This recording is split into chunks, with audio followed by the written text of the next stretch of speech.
Welcome and thank you for attending the Black History Matters series presented by the National Abolition Hall of Fame and Museum. My name is Victoria Basulto, and I am a current senior at Colgate University, located in Hamilton, New York, and am an intern with the National Abolition Hall of Fame and Museum, known as NAHOF. I will be facilitating the series of 28 presentations that will be released throughout the month of February 2021 and that you can view on our YouTube channel or on our website. I will now lead you through some introductory statements. The National Abolition Hall of Fame and Museum is located in Peterborough, New York, in the building that you can see on the screen where the inaugural meeting of the New York State Anti-Slavery Society was held in 1835. NAHOF's mission is as follows. The National Abolition Hall of Fame and Museum honors anti-slavery abolitionists, their work to end slavery, and the legacy of that struggle, and strives to complete the second and ongoing abolition, the moral conviction to end racism. NAHOF has worked in coordination with the Garrett Smith Estate National Historic Landmark, which is also located in Peterborough, New York, to create the Black History Matters series. The following statement is the purpose of the Black History Matters series. NAHOF supports racial justice movements seeking to address racial inequality, given their resonance with NAHOF's mission to address the second and ongoing abolition to end racism. NAHOF believes a significant number of Americans do not understand the current racial justice protest due to their unfamiliarity with 4 centuries of Black American history because this history was either excluded or taught inadequately in schools.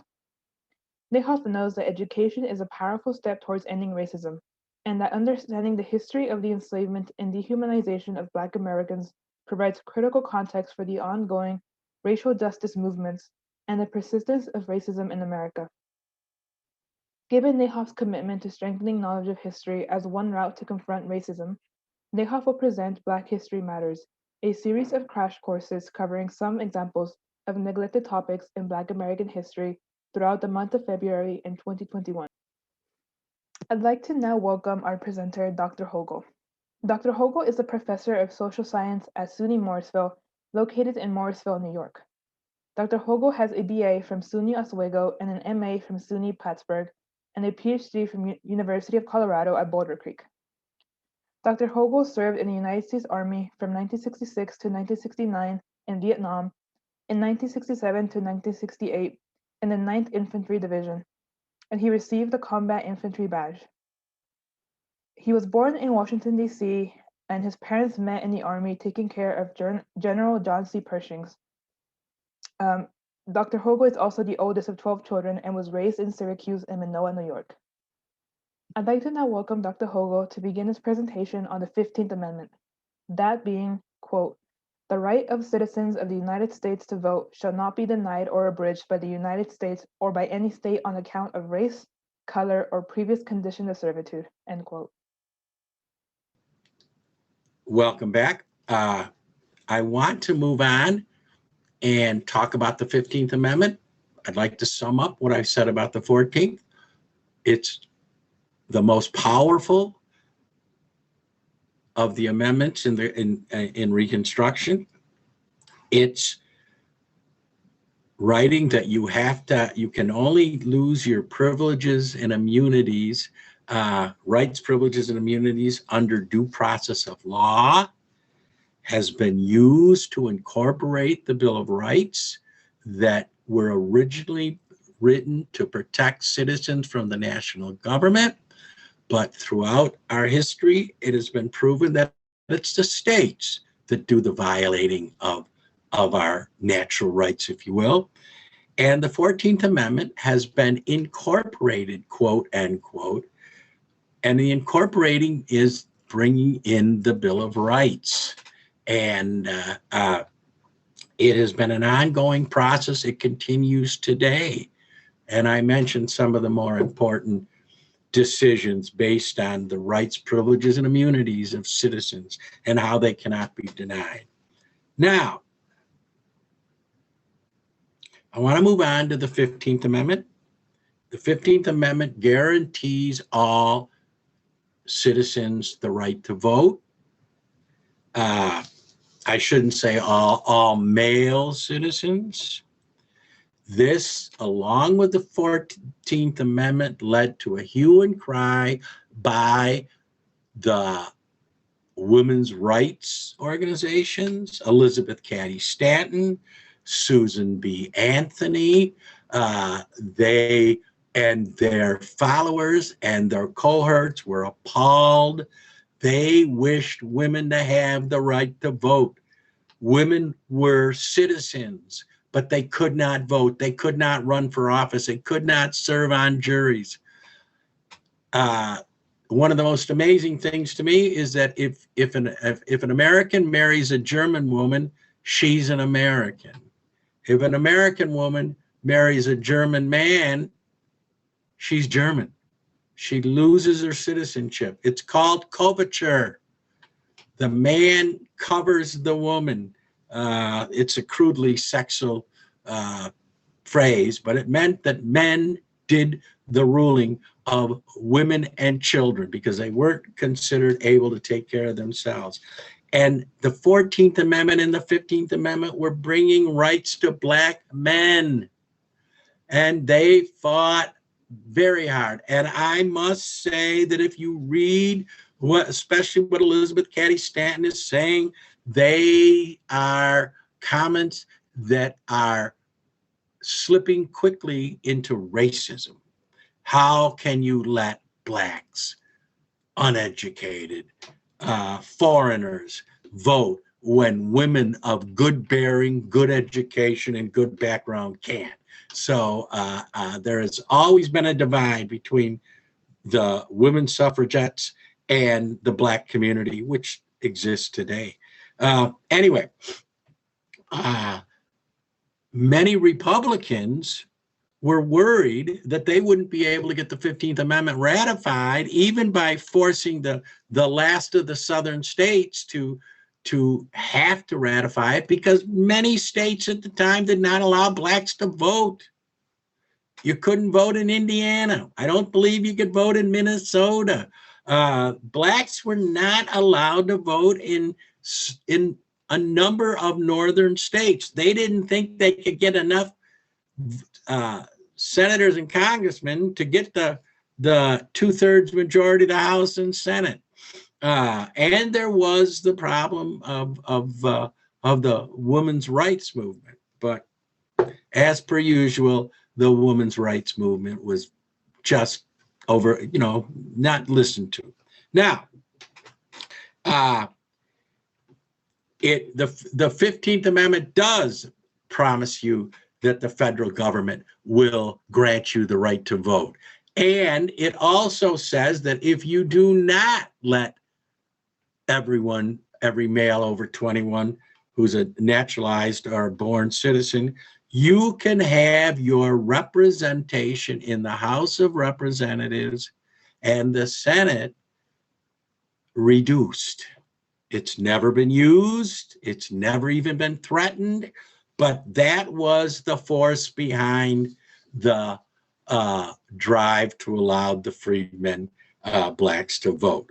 Now, let me say this. It was passed and ratified in 1870, but almost immediately it was ignored, gotten around. The South, by the 1880s, they were depending on all-white primaries to pick candidates for office at the local and state level. They had come up with a reading comprehension test, a literacy test. You would come in, Black man would sit down, he could have a college degree from Spelman College perchance, and he would read a passage of the Constitution or of the state constitution, and whatever he said, the person listening to him, the judge, would say, nope, you've got it all wrong, you don't understand, you're not allowed to vote in this state because you're illiterate. Now, if you were an illiterate white man, you would be brought in and they would ask you, they would read you out loud a passage from the United States or your state constitution, And whatever balderdash gibberish you could come up with, they would say, oh yeah, you're fine. You can vote, and you would register. My favorite is the grandfather clause. You could not register to vote in many southern states unless your grandfather had been voting in the 1860 election. Well, folks, you don't have to be a historical genius to know that in 1860, there were 4.5 million slaves, and black people were not voting in 1860. And the poll tax is another good one. I had a Democratic colleague of mine explain this to me only about 10 years ago. I didn't even realize how bad it was. What the states would do in the South is say, you must pay a poll tax to maintain the poll booth and maintain the elections office. And let's say it's $5. Well, let's say you make $25, $30 a month. You can't afford $5. So you wouldn't vote that election. And then maybe you'd get a better job. You'd move up. You'd be from a cook to a chef, maybe a head bartender, head waiter, whatever. You would come back 4 years later and you'd say, I don't want to vote and I got my $5. Oh, no, sir, you don't understand. You have to pay $5 for every election we have had since the last time you were here. You now owe us $50. Well, that's it. They couldn't afford it. Now, did it also affect some poor whites? Yes, it did, but not enough to make a difference to the redeemers. The Democrats, the solid South was a Democrat white supremacist. And by about 1910, off the top of my head, I believe that in Louisiana, they went from a male black voting population in the 1880s of about 120,000 men. And by approximately 1910, there were less than 5,000 of them. Disenfranchisement across the board. The 15th Amendment was a dead letter. Once again, why? Well, because the Northerners called it the Southern problem, the Southern question. They had riots and massacres of the Chinese in Denver, in San Francisco. The unions were rising up. There were anarchists throwing bombs. There were Jews coming in from Russia and Poland. There were Greeks and Italians. They didn't seem to look like white people. They didn't talk like them, and they were dangerous, dirty, Catholic, Jewish, and the Indians were on the war, were at war trying to save their country. There was massacres, and so in the North they go, we've got problems of our own. We do not want to pay for troops back in the Confederacy, former Confederacy. Let them handle it their way. By the way, I must tell you that there was a very popular theory called social Darwinism by an Englishman named Herbert Spencer. Spencer was a follower of evolution, and he believed that that humanity evolved through race. And the highest rung of evolution is Northern European and their descendants. And that was grabbed onto by Englishmen, Germans, and Americans of European stock. And in this pyramid of races, blacks, yellow, red men, brown, Malays, they were all below the whites, and blacks were at the dead bottom. So this was very, very popular. And the idea of laissez-faire, you don't interfere. You let the market work its will. Some of these social Darwinists didn't believe in charity hospitals. Better to let the inferiors die out. And Southerners found Northern colleagues agreeing with them about their racial issues that hadn't agreed before. So there is a collective belief in the superiority of the Northern European. And for the most part, the decision, the historical feeling is that giving black men the vote and higher office was a mistake. I have a college textbook published in 1923 that a friend of mine gave me because she knows I'm a historian. And it says that it was the biggest mistake of the Civil War, giving the franchise and giving the ability to hold office to blacks, African Americans, because they couldn't handle it. They were like little children. I mean, I was shocked. So the 15th Amendment was pretty much ignored, all right? Now, I will say this. The Reconstruction amendments may have been dead letters, but they were there. They were in the toolkit.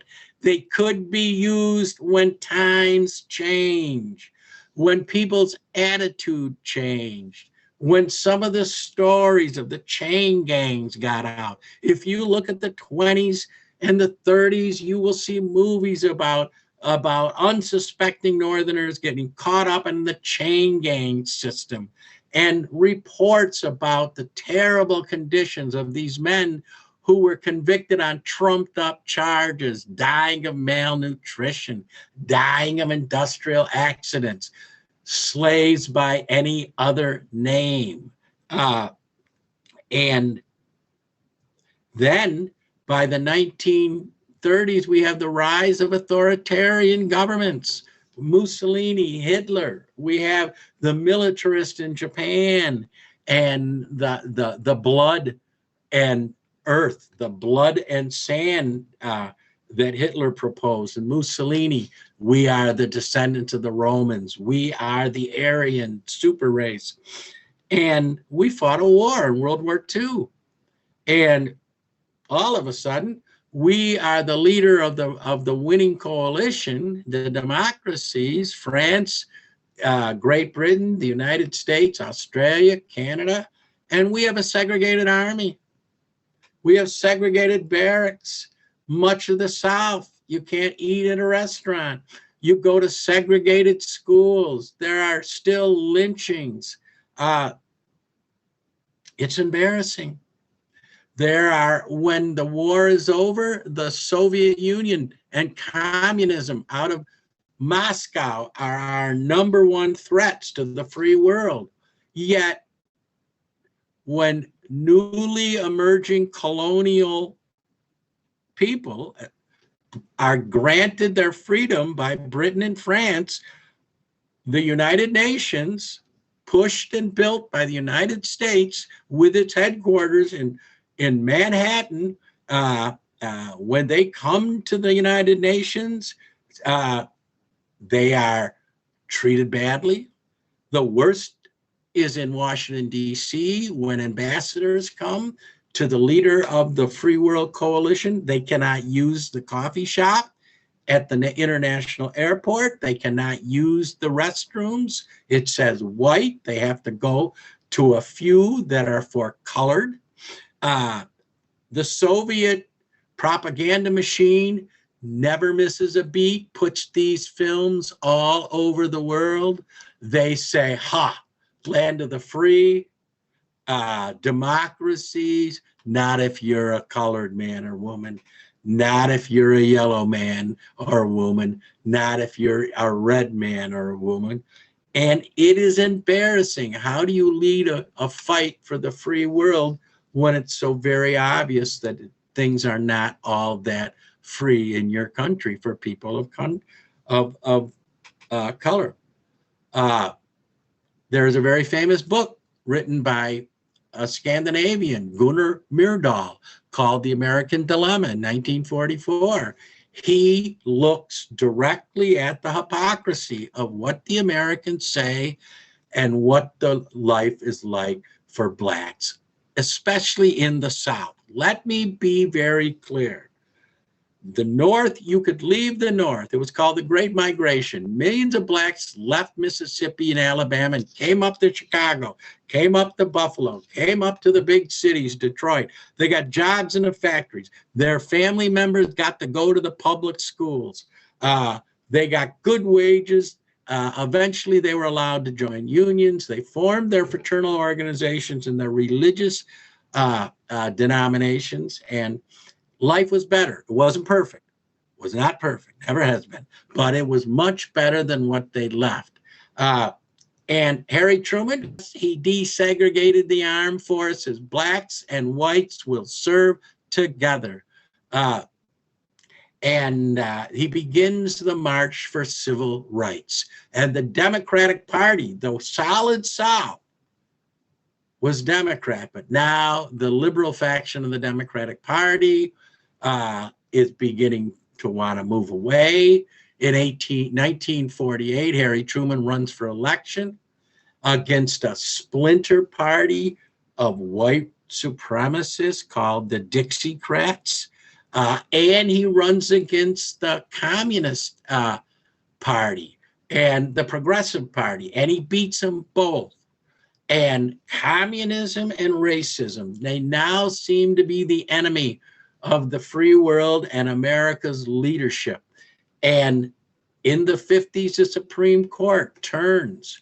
In 1896, the Supreme Court ruled that there was no Plessy versus Ferguson.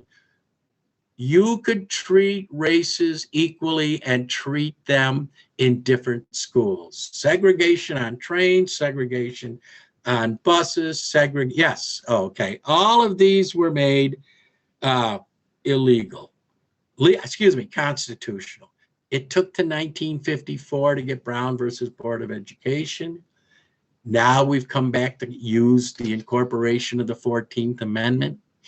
As Eric Foner, the expert Columbia professor, he says Reconstruction's not over. Reconstruction is evolving. The same amendments that got passed by these congressmen in the 1860s and 70s, they are back. They are being used again. They are there. Different courts can give more meaning, and the struggle for human equality of all Americans goes on, and the Reconstruction amendments are still there to be used. Thank you very much. I'd like to thank Dr. Hogle for that educational presentation. If you're interested in learning more about this topic, Dr. Hogle has provided a reference list of sources with websites that you can explore to learn more. This reference list will be linked beneath the video in the video description. I will also invite you to fill out a quick survey linked in the video description, which will take you no more than 5 minutes to fill out and will help us gather valuable information that will help us in the formation of future presentations like this one. Should you have any questions regarding the presentation itself, Dr. Hogle has made his email available so that you may contact him with any questions or comments you may have. Additionally, please do contact NAHOF with any questions, or if you're interested in learning more about the organization and its work. NAHOF's contact information is available on the screen. Once again, I'd like to thank Dr. Hogle for providing a program for the Black History Matters series. I would also like to thank you, the audience, for joining us on this educational journey. Please remember that we will be releasing a new presentation each day this February. We hope to see you at our next presentation. Thank you.